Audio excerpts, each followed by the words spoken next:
দৈন্য হলো মক্কার জমিন পেয়ে নবীর কদমে।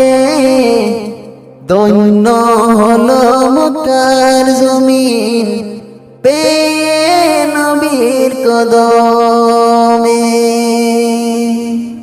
আল্লাহ বলে ফেরেশতারে যাও না দরার বুকে,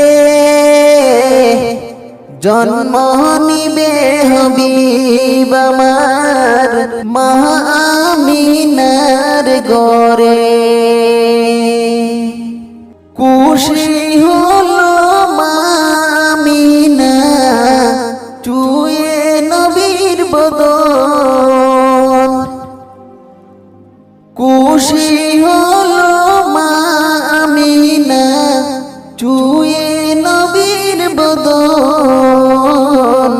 যে নবীকে দেখার তোরে পাগল সারা ভুবন।